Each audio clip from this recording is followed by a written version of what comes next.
and good afternoon. Pananda Achoiso.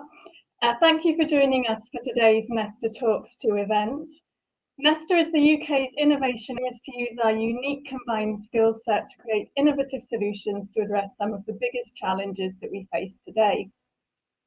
Our strategy at Nesta between now and 2030 is based on 3 missions: a healthy life, focusing on the challenges of obesity and loneliness; a sustainable future, focusing on reducing household carbon emissions; and a fairer start. Our focus on a fairer start is on narrowing the outcome that between children growing up in the early.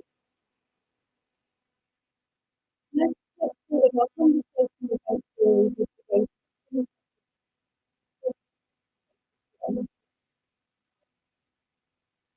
My name is Maria, and I'm a fairer start with the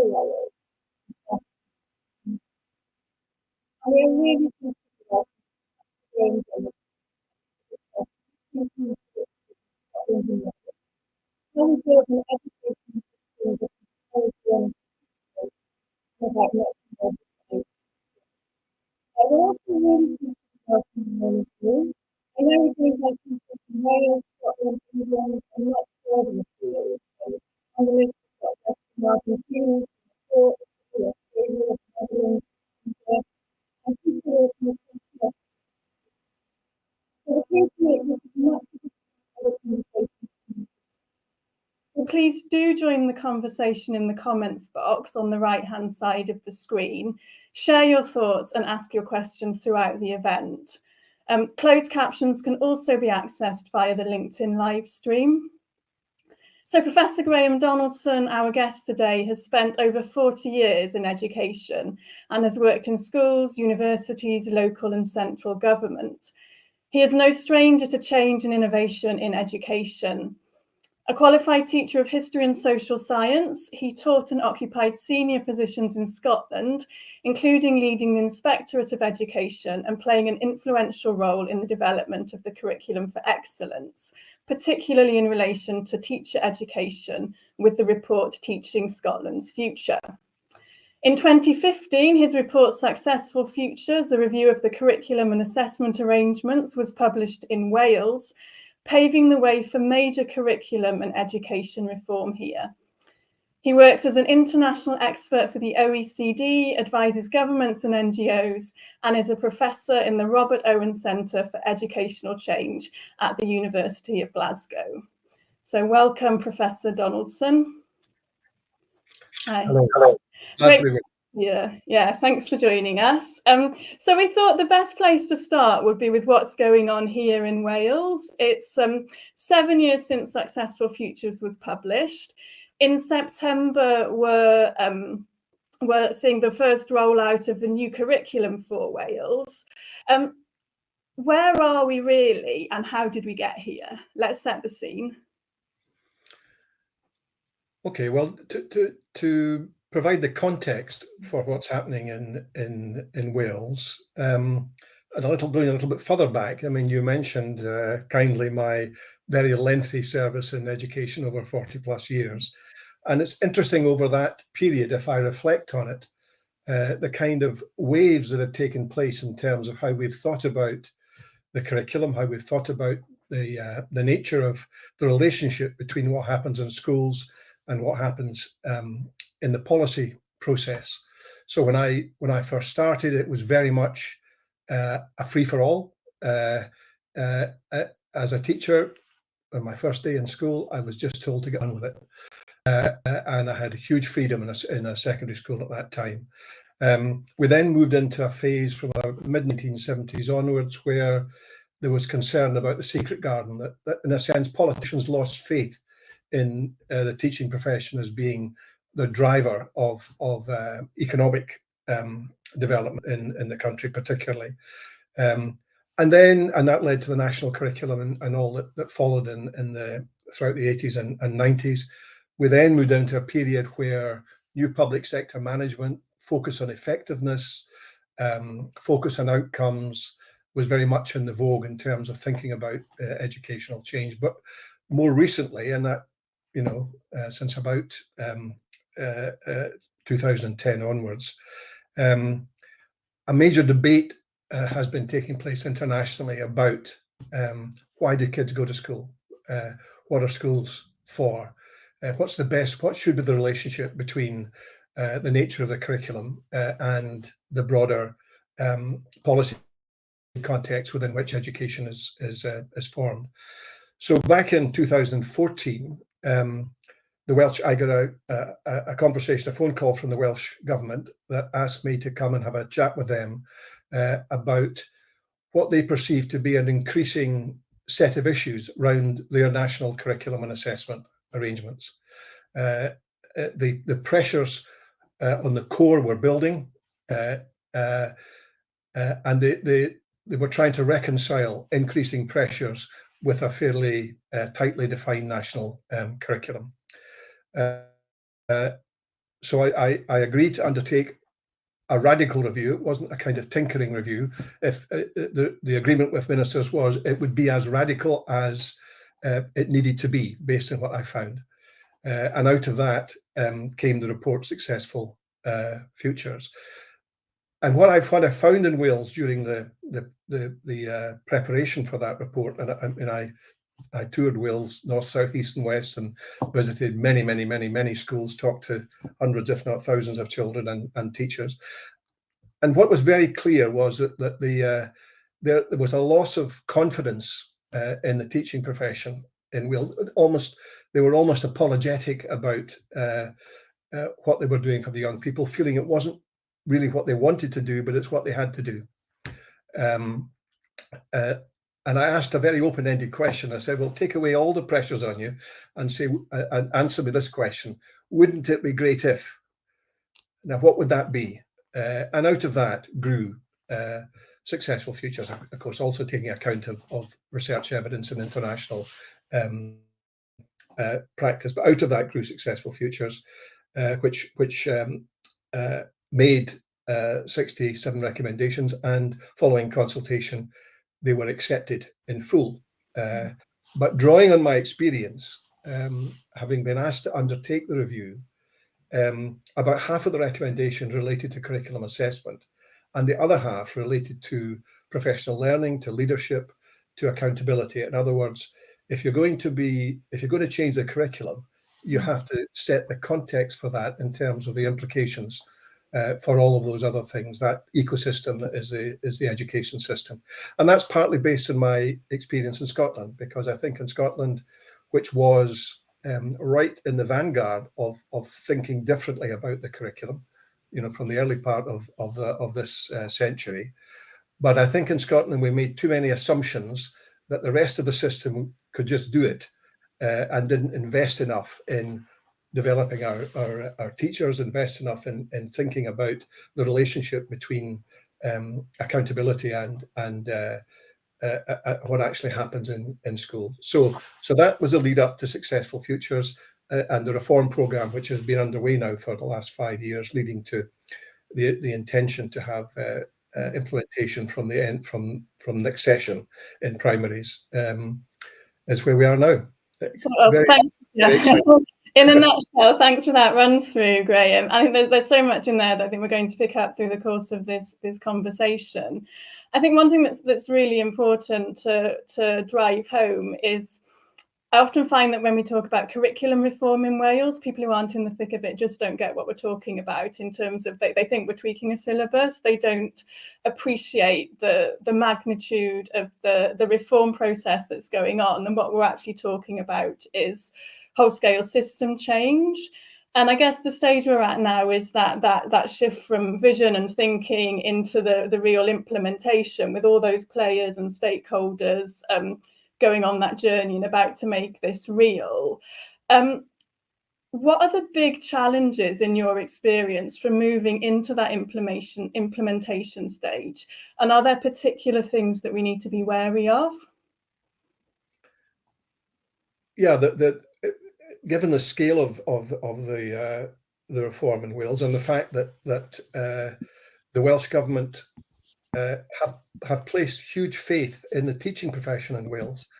And I think that's interesting. A lot of curriculum reform kind of assumes that teachers have to be dragged along behind a reform, that they have to be driven to reform.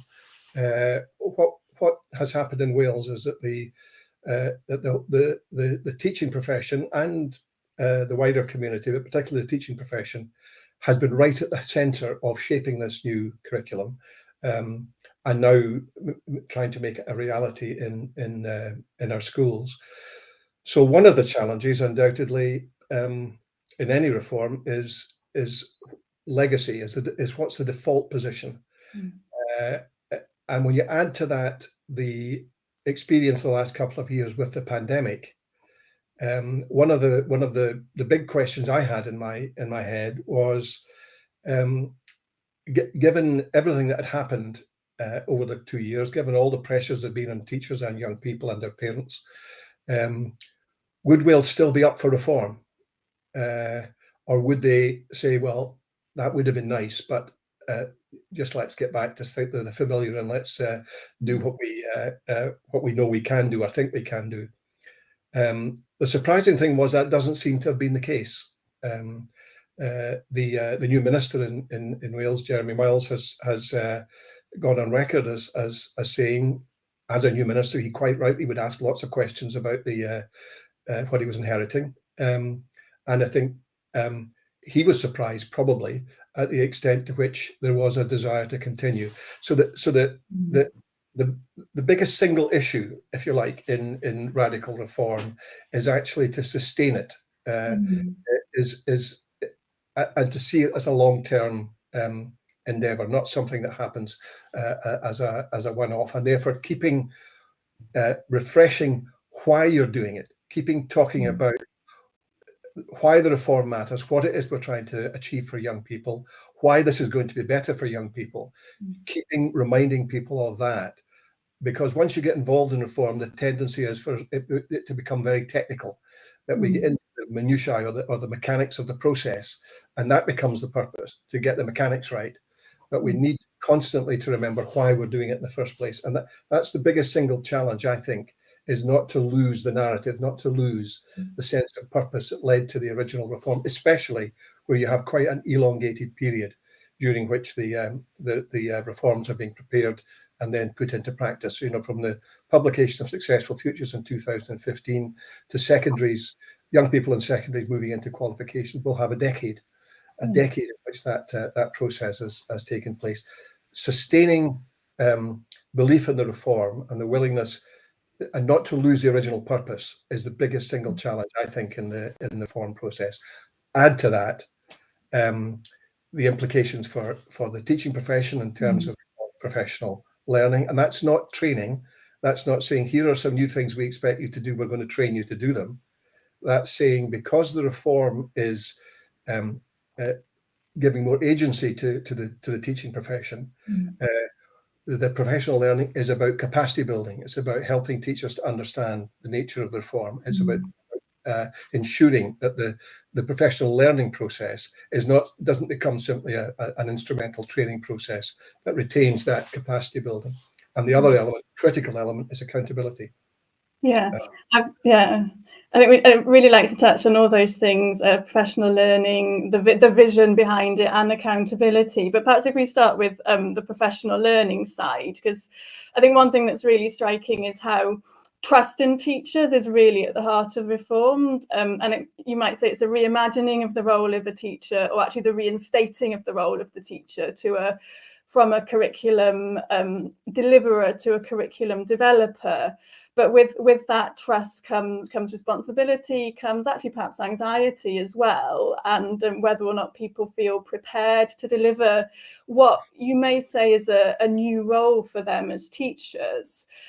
So how do we strike that balance between independence and guidance, between local decision making, which is at the heart of the curriculum, and that sort of central oversight? Yeah, and that's been a feature of the process in Wales throughout. I mean, the fact that there were something around 200 so-called pioneer schools, that was schools that opted into the process of helping to create this new curriculum. Now, normally, when you reach this stage in a reform, you've got a small core at the centre, and you've got everyone else, and you then have the challenge of how do you move from this what the core had decided was the right thing to do, to bring everybody into the tent and everybody wanting to be part of the process.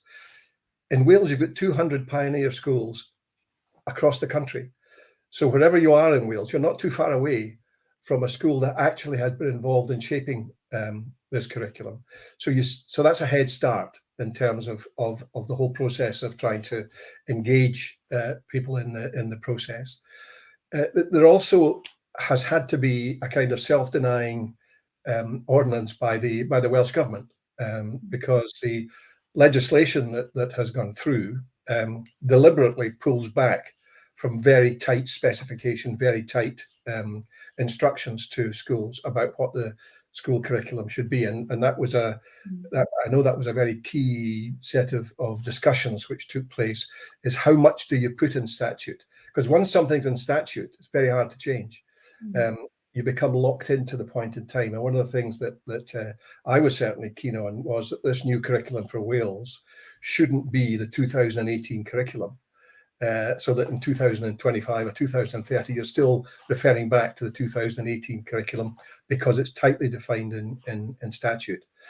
So that the nature of the strategic direction which the statute sets is deliberately one which focuses on the purposes, focused on the big bits of the architecture, but doesn't get down into being too specific about the detail, to allow this to be something that is agile, organic, that can grow and develop, and allows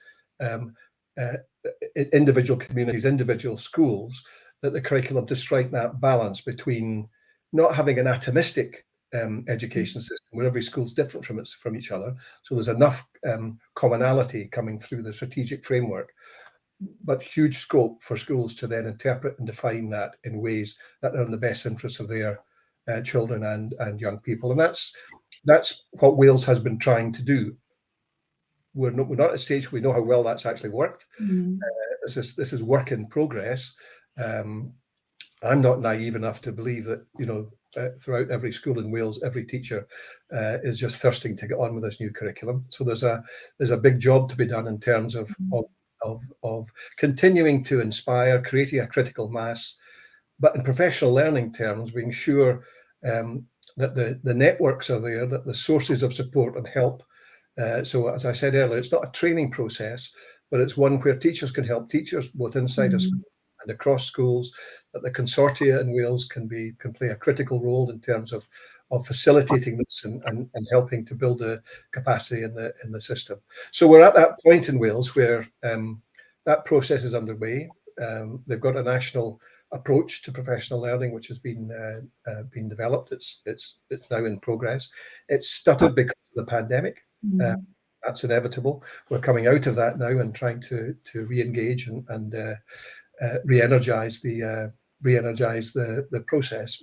But as I say, because there appears to be a sufficient willingness to continue with the reform, that's quite an optimistic place to be in terms of the likelihood of this actually bearing fruit as we move forward. I mean, we did hear this week that half of secondary schools have opted to delay the implementation of the new curriculum. Is that something that you think we should be worried about? No, I mean, I think it's perfectly reasonable to be cautious about the new curriculum, and in secondaries in particular. A key question will be the shape of national qualifications. How far will the way in which the curriculum is developed be a good preparation for that culmination in terms of qualifications through GCSE, and beyond. And therefore, there's a school by school decision, I think, about how ready you are. What's your anticipation of the qualifications? So I don't think. I mean, I think that is actually quite a mature situation to be in, with those schools that feel, yeah, we can do this. We want to get ahead. We really want to get on with this, and there's a lot of them can do so. But you're not forcing schools that might otherwise be pretty skeptical or worried about the reform. You're not forcing them in too early. What I have recommended is that secondaries, even though they decide to delay, they ought to focus on transition. They ought to focus very much on that relationship between the primary experience and the secondary experience, and try to ensure that what we don't have is the primaries forging ahead and developing their approach to the curriculum, which when the secondaries come in is then a fait accompli. So it's very hard to create what was the original intention, this clear line of sight, this smooth progression as young people move through the various phases in their educational experience. So even if you're delaying as a secondary, my strong belief is you ought to focus on transitions. Don't delay by ignoring, but delay by putting your effort into that end of the development process. Yeah, I think it's sort of another lesson in how a system like an education system really can move as one and move as a whole when it's changing. I mean, Scotland is, obviously it's not been exactly the same process and the curriculum is different, but there are a lot of similarities. Are there particular things that we should be learning in Wales, particularly in relation to what good professional development looks like in this new kind of curriculum? Yes, as I said earlier, I think, as I said, Scotland was very much in the vanguard of what is now not a universal, but internationally an increasing development in terms of thinking about the curriculum, not simply as a transmission of knowledge, not simply as the acquisition of learning, but about the whole building of young people. So it's not simply what they've learned, but what they become as a result of the learning. It's how we can help them to develop in order that they can cope with a very likely it already is, but likely a very febrile kind of environment in which they are going to live, so they can thrive in that environment. So Scotland was early in the field in that it's for capacities, focusing on curriculum, the building of capacities, rather than simply defining a syllabus or defining the subjects to be covered and the content to be learned. But as I said at the outset, I think we probably underestimated just how big a shift that was. And one of the issues in Scotland was about whether we'd invested enough in building the capacity of the teaching profession, understanding just how big the challenge was for the teaching profession. And that was actually the reason you made reference to a piece of work that I was asked to undertake just after I retired from the inspectorate. Because previously I had been talking to ministers about this. What we were getting back through the inspection process was a lot of commitment to the principles of curriculum for excellence, a lot of belief that this was the right thing to do, but quite a lot of variation in terms of how confident people were to actually be able to engage and realise in full the opportunities. That's what led to Teaching Scotland's Future, which was the report that I undertook, which really made recommendations which were designed to move from teacher training to teacher education, to build capacity in the system, to try to get the university sector much more directly involved, not just in preparing new teachers, but throughout the process of a professional career, moving towards a master's level profession and having that as an integral part of how a teacher would grow and develop would be career-long professional learning that would, where appropriate, would involve the universities. And interestingly, in Scotland there was a review done of Teaching Scotland's Future, commissioned in 2015. The things it found was that the dramatic difference in how to teach it, what previously was in-service training. The notion that a teacher was much more intimately involved in taking responsibility for their own professional development, and the school and the employers had the corresponding of creating the context within which that personal responsibility can be discharged as opportunities there. That was reinforced by the work of the General Teaching Council, which revised its standards, this whole business about professional growth, professional learning. So if we take that forward into Wales, then what we have seen is Professor John Furlong undertaking a review of teacher education. So huge differences in terms of the way in which teacher education, pre-service education is conceived and delivered in Wales. We have the development of the All Wales Masters, which I think is an incredibly powerful development, where the universities across Wales have cooperated together to create a single common masters, which can be delivered by different universities, but which has the same kind of, which operates within the same frame and relates directly to the educational reform that Wales is engaged in. So you're building capacity, and the universities are much more intimately involved in that process of building capacity.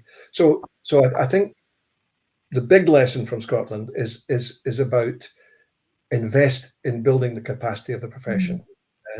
And I mean, it's almost a no-brainer, isn't it? You know, that's the point at which learning, you know, the interchange between a teacher and a young person, that's the key part of the learning process. So if you invest in that, invest in the teachers who are engaged in that, you're likely to bring about the kind of improvements you're looking for in that at that end of the process. I'd like to move on to talking about qualifications, which you've referenced already. Qualifications assessment, it's exam season. We're getting the usual stories about exam anxiety. This year we're hearing that some schools can't, they're struggling to staff their examinations for invigilation. I think one of the challenges with exams, and that I think has been particularly picked up in Scotland, is that they do create a very top-down approach, that they can distort what comes before. And with all the best intentions, people look towards the exams and what comes at the end. How is it possible to create a qualification system that doesn't have that impact? And if not, what is the best way to avoid it? Yes, I mean, I think we need to recognise that the qualifications do represent the culmination of education for all young people in different forms. It happens at different stages, and therefore it's naive to think if we get the curriculum right, the qualification will just follow. So I think it probably also was an issue in the Scottish context, which Wales I think is learning from.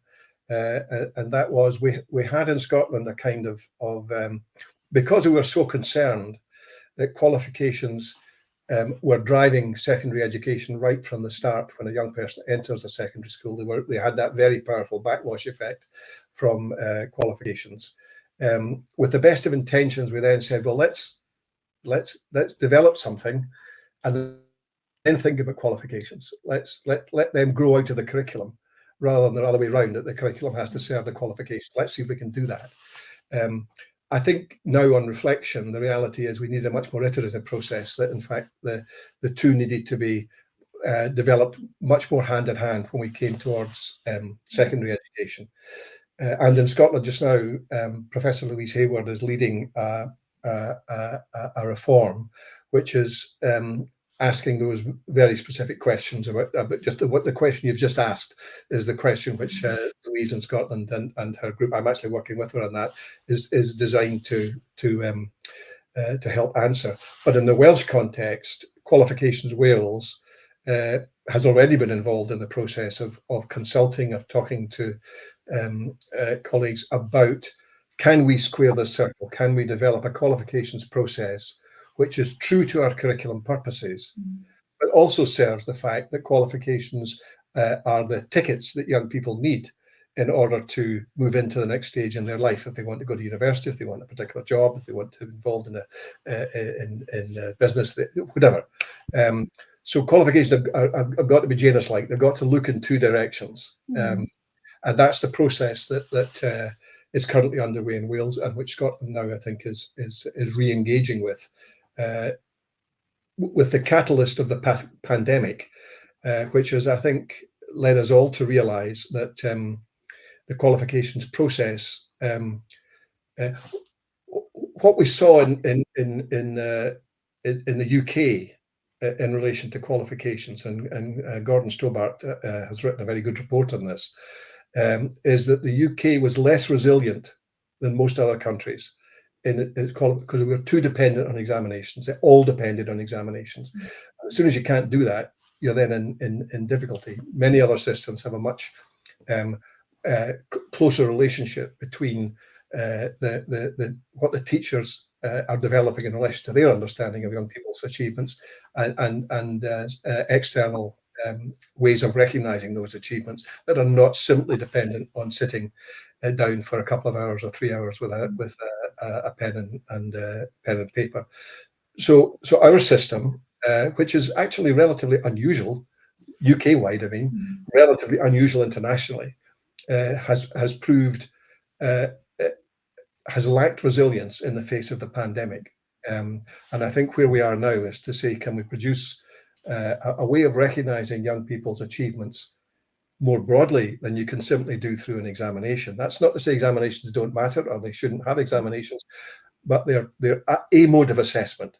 And we need to develop those modes of assessment that assess and recognize what it is that matters, not saying how we assess has got to define what matters. And so it's just turning it's asking the question a bit differently. And that in both Scotland and Wales, that process is now helpfully, I think, underway. Yeah.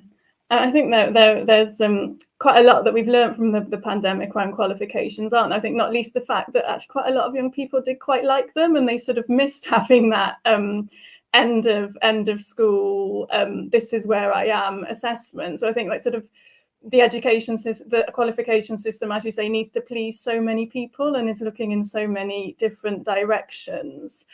I mean, if we could start from scratch now with qualifications and design something that really grew out of the curriculum for Wales, what would be at the heart of it? What would we be doing? Well, I think in terms of qualifications, it is that thing I just talked about. It's not saying this is how we assess, and what we want, what matters has got to fit within that. It's asking the question about what modes of assessment are going to be best for the purposes that we are pursuing. Of course, you have to have fairness and reliability, so, and that's a factor which has to be taken into account.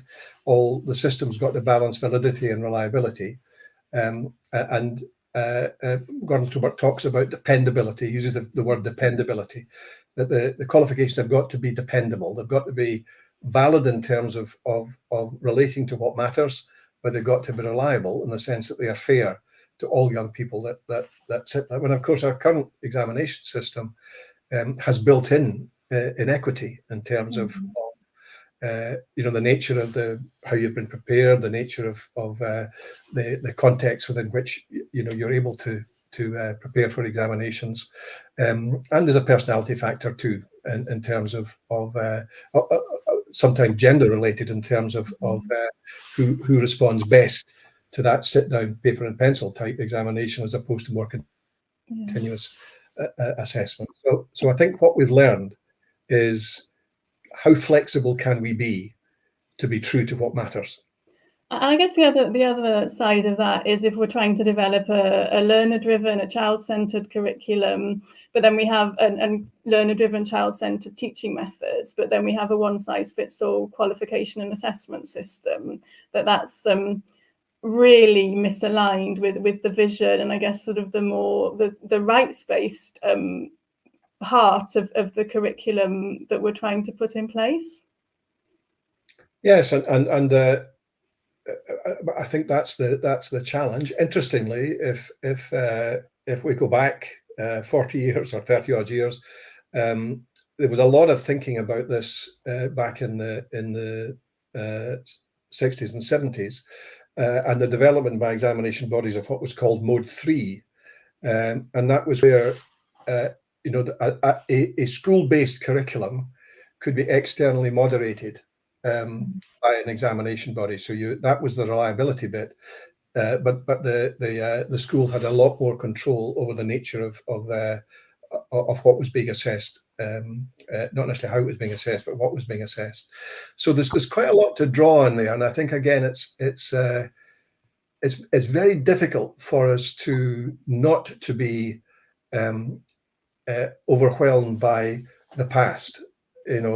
That's how we do it here. And I think the pandemic has, as you say, it has caused us to think about that more carefully, perhaps, than we might otherwise have done. So it's been a catalyst. But the nature of what is going, the nature of the world that is going to develop in the next decade would have driven these changes anyway. It's just, I think the pandemic has had a catalytic effect. And of course, the use of technology in teaching and learning, but also in the assessment process. Understanding how to use that technology to help us do what we want to do, I think will be particularly significant. And again, the pandemic, I think, has probably, for all of us, has led us to lose some of the fear of technology, and some of the fear of what if it goes wrong, to understanding actually we can probably make this work, and if it goes wrong, it can be fixed. And I think we now have a teaching profession and a society, but certainly a teaching profession that's much more confident about technology than was the case 2 or 3 years ago. I just want to ask one more question on the assessment and accountability theme there, and that's sort of around the move away from national summative and end of phase assessments, and this real commitment that the purpose of assessment is to understand where learners are and to support them in their progress. I mean, like you said, we are really tied to our existing ways of holding the education system to account and our existing methods of assessment. And I think there are people who are really anxious about the fact that we're not going to have these big benchmarking exercises and sort of know these are where this cohort of children and young people are. What's your response to people who have that anxiety? Well, like most things, there's a trade-off that we've just got to face up to. We have had a period. I mean, the notion of benchmarks and metrics-driven change is relatively recent. I mean, that's the last 20 years really that has been around, and we know from experience that while that gives you information of a kind, it also has a very, very significant backwash effect in terms of the nature of learning. So if you focus on that as being the driver of accountability, then what you tend to get is that process then distorts the way in which assessment is used for learning. So the purpose of assessment becomes all about judgment, rather than the purpose of assessment being to help young people progress and move forward. It moves away from being diagnostic and becomes much more judgmental in the process. And one of the recommendations in Successful Futures was, if there's a tension between assessment for accountability and assessment to help young people learn, assessment to how young people learn should win every time. We need to find other ways of ensuring that we have enough of a handle on how the system is working in order to be confident that we are making progress and to identify where there are problems.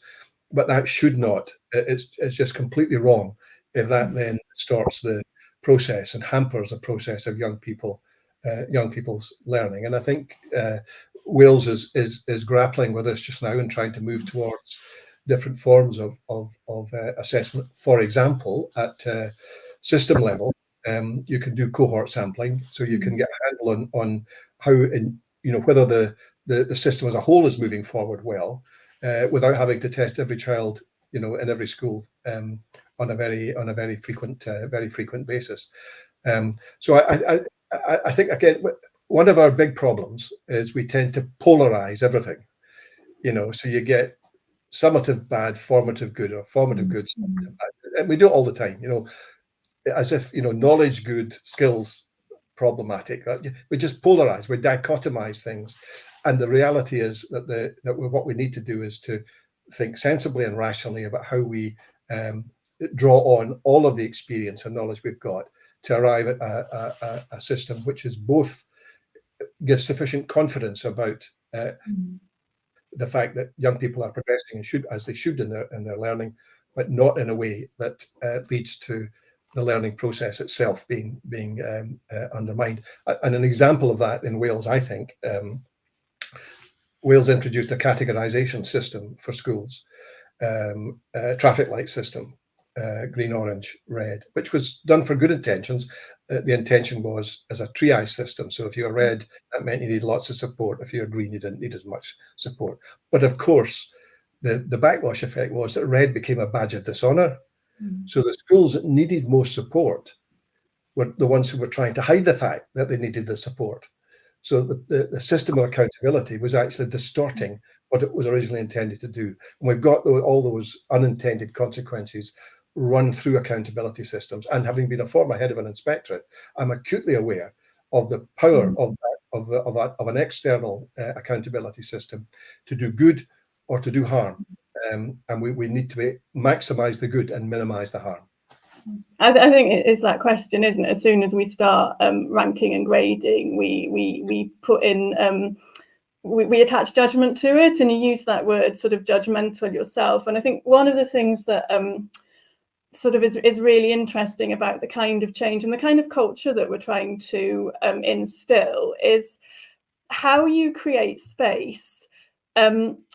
But not necessarily for people to get things wrong, but for things not necessarily to be right first time. I mean, it's a classic innovation question, isn't it? How do we create a system that allows people to keep learning and to build and develop rather than making those judgments that things aren't working? And I think it's particularly hard in education, perhaps particularly in devolved contexts where education is increasingly politicized and is probably going to become so. So how do we keep that space for trying, testing, learning, collaboration, avoiding judgment? And also can we avoid that politicization of education, which can be so crushing? Like so many things, this is all about culture and leadership. It's about professional leadership. It's about political leadership. And as we've seen in Wales, it's about politicians who are sufficiently brave to give up the illusion of control. And it is an illusion, so you can look strong. You can look as if you're doing dynamic things, but what you're doing is harm. But it doesn't look like that. And in political terms, it can come across as something which it plays well if you present it in the right way. So I think that where we need to get to is a situation where both professionally and politically we're aligned, so that and that means, I think, that as is happening in Wales, the teaching profession has to be much more intimately involved in the process and the policy process. That doesn't mean to say it decides, but it has to be much more intimately involved. We unfortunately all too often end up in a situation where, as a teaching profession, we say what we don't like, but we find it very hard to influence what we do like. And that debate somehow or other happens elsewhere. So I think that the profession needs to become, and has become in Wales, not adversarial, but much more, part of a constructive process, and that requires politicians to be mature enough to be able to engage in that. There's a similar kind of discussion taking place in Scotland just now. There's a report that's just been published that Ken Muir led, which is looking at national infrastructure and looking at this relationship between what happens locally and what happens at the centre, and asking the question that, how much should Holyrood decide and how much should you be leaving? So it's the same kind of debate as we've had in Wales over the course of the last 5 or 6 years. So there isn't a pat answer to this. It does require, I think, it requires a mature discussion that looks strategically, not at the next 2 or 3 years, but looks well ahead and says, if we are going to have an education system, if our young people are going to experience the kind of quality of education which they deserve, and the standards are going to rise, but we need to define standards in relation to what really matters, not just what we measure. So standards rising, quality of experience going forward, thinking about that in the longer term, and then thinking back from that in terms of what are the conditions, from all that we know, what are the conditions that are most likely to lead to that, and how do we have the kind of agility that means that we can, once we embarked on it, we don't just plunge on blindly, but we can make the adjustments. We've got the feedback mechanisms that allow us to make the adjustments. So in terms of your question about risk, we obviously need measured risk. It's not reckless. It's not just I'll do what I fancy. But having been clear about the purpose, having been clear about the values, and actually there's a very interesting quote from Mark Carney, a former governor of the Bank of England, in a book which he wrote was around values, which, to paraphrase, said, have we lost what we really value in our drive? Has our vision been so narrow that we've lost what we really value? And that's in talking about economics. I think the same thing can apply in education, that our drive for effectiveness means that you get into a kind of improvement trap where you improve things that are less and less important, and you miss sight of the things that you lose sight of things that really matter. And risk in all of that is about trying to bridge that gap. It's not reckless, but it's about measured risk in order to try and ensure that we are being brave enough to go beyond the safe. So many things I'd like to ask. I'm aware of time and the questions in the chat, but one thing I'd like to sort of make sure that we do cover is this question of the attainment gap. And I think it's sort of come up in different forms in our conversation so far, the question around examinations and inequity, the questions around what is it that actually matters. I mean, what is at the heart of this gap for you, and how do we really address it? Because it's persistent, it's stubborn, and lots of educational reforms haven't really done that much to help make sure that the education systems, frankly, don't continue to disadvantage people who are disadvantaged. A lot of what relates to the attainment gap happens outside the school, doesn't happen. Well, that's another part of the question, isn't it? Yeah. So that it's important that schools do all that they can do, but part of that political question that I talked about is the understanding that the nature of what happens outside of school is a critical determinant of young people's capacity to be able to benefit from what the school has to offer. We have. Very helpfully, I think, got an increasingly powerful understanding of the importance of the early years, the importance of those years, including pre-birth. The nature of the conditions that are created for a young person to grow and develop. Because we talk about the attainment gap, but actually the attainment gap is largely a function of the experiential gap. And we need to ensure that we're giving our young people those experiences that fire their imagination, that make them want to engage in learning. You've just got to look at 2, 3, 4-year-olds who are, their thirst for learning is limitless. I know with grandchildren, it tires me out. Their desire to learn, their excitement about learning, they're exciting about doing new things. Now, in some families, you can provide lots of stimulus for that, and others, it's much more difficult to do so. So that the expansion of early education and the broader conception of the experiences that we need to provide for all young people as they move through and into the more formal school system, that probably is the single most important thing we could do. We know, by the time a young person reaches the age of 4 or 5, the gap's already there. That's before the school, formal education starts. And in other countries, of course, formal education doesn't start until they're 7 or 8. So there's something about the nature of the excitement and experience. People sometimes talk as if play was something that was the thing is unimportant. But that's how young people learn. That's how they learn, is through play, where the stimulus is there for them to do things in their play, which is part of the learning. That's what the very skilled, very, very skilled early education practitioners are so good at, and investing there pays huge dividends. I'd like to ask you sort of about that in relation to this idea of transitions. And you talked earlier about the importance of secondary school building on year 7. So that's sort of bottom up rather than top down approach that we've talked about in relation to the effect that qualifications can sometimes have. I think one of the biggest transitions for children is that transition into school in the early years. So how do we really support that transition to be positive? And how do we make sure that early education and its role in supporting children where they are now at this point in time is really honoured, rather than falling into that trap of early education becoming a sort of preparation ground for school?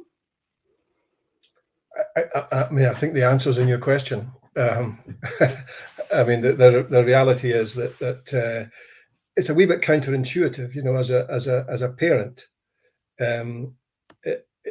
If you see your 4-year-old,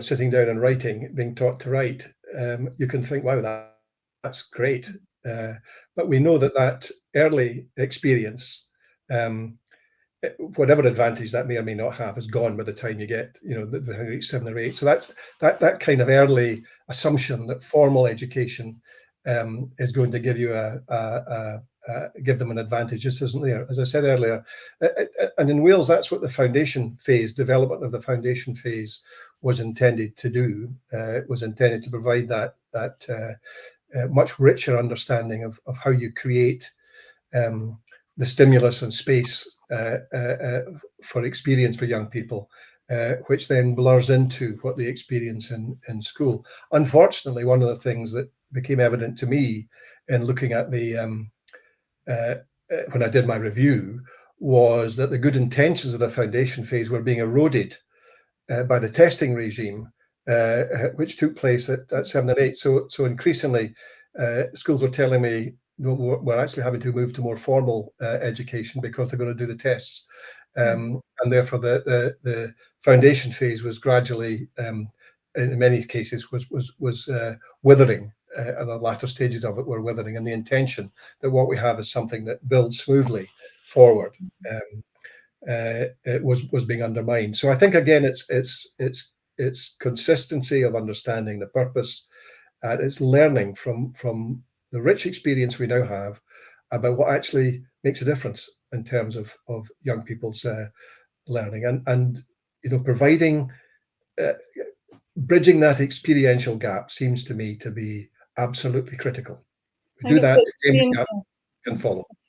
It's really interesting that you talk about parental expectations there as well, and I think you talked earlier about the narrative and the vision, and I wonder if we've done enough yet to sort of make those mainstream in the public consciousness. I think we're all very tied to school is what our experiences of school were, and if parents feel that children learning to write at 3 or 4 is a good thing, that's quite a battle for some teachers. So that question of how we take the whole nation along with this vision, I think is really significant.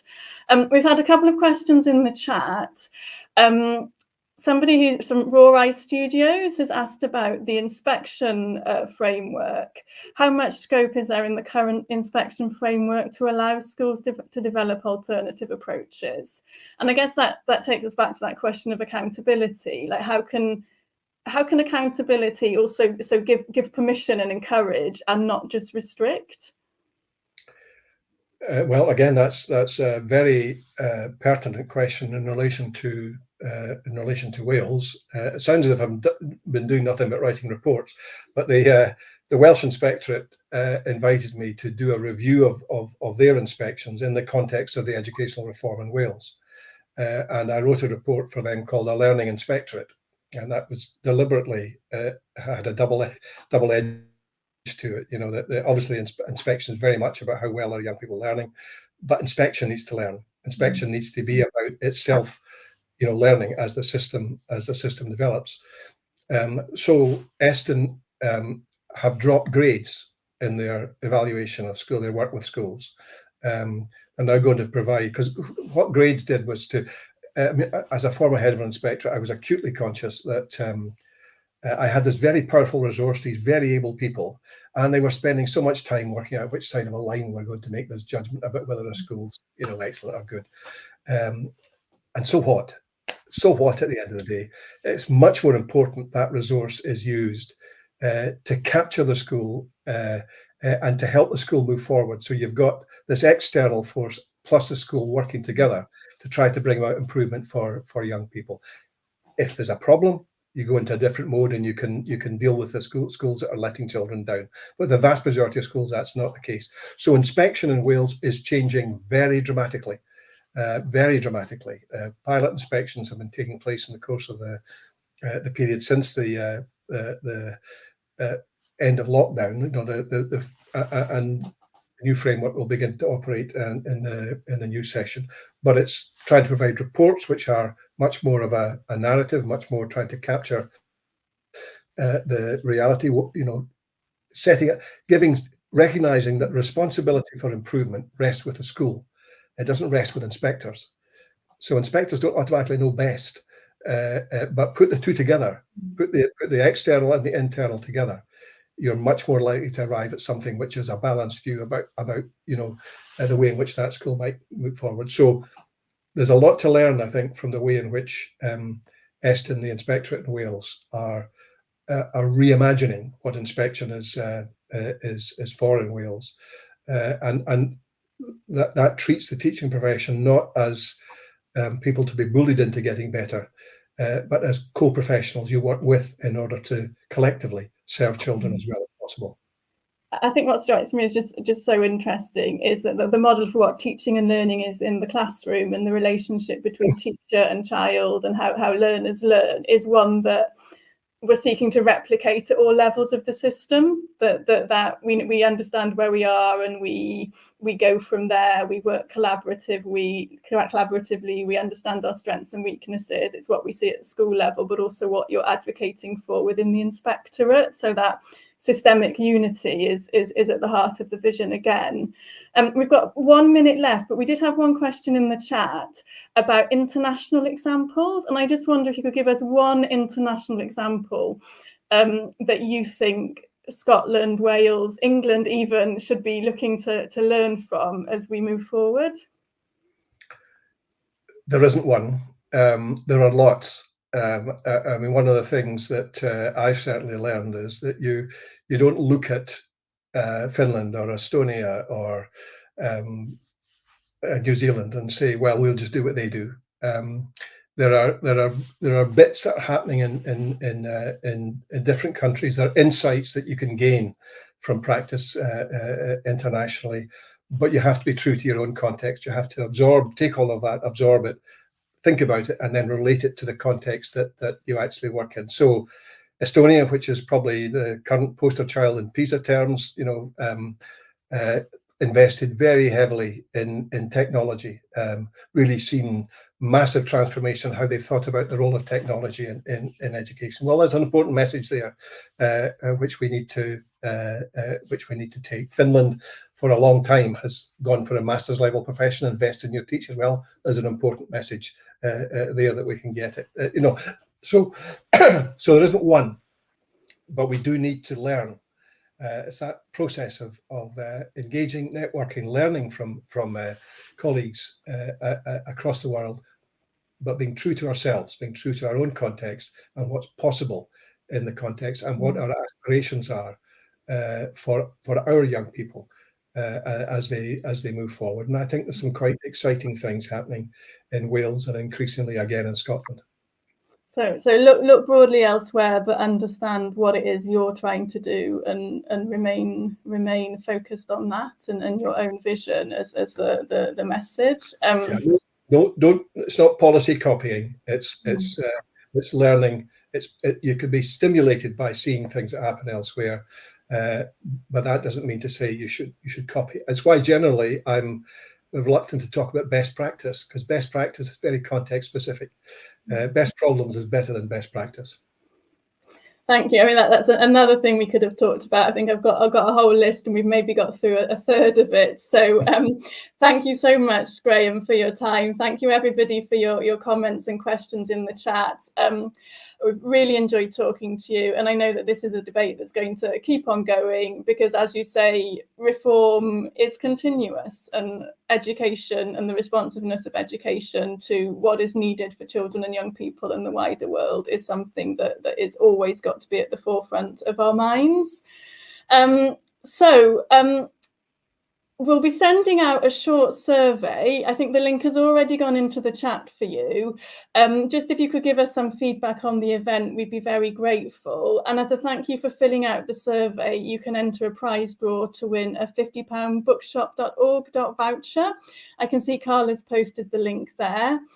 The next Nesta Talks to event is happening next Thursday, the 26th of May. And we'll be talking to Skeena Rathor about how to harness your climate anxiety. So I'm sure that will be really interesting once again. Thank you to everybody for joining us. Thank you once again, diolch yn fawr unwaith eto to Graham. Please keep in touch with us at Nesta about our missions. If there's anything you'd like to know more about our work, feel free to make contact. We'd love to hear from you. But thank you very much and goodbye.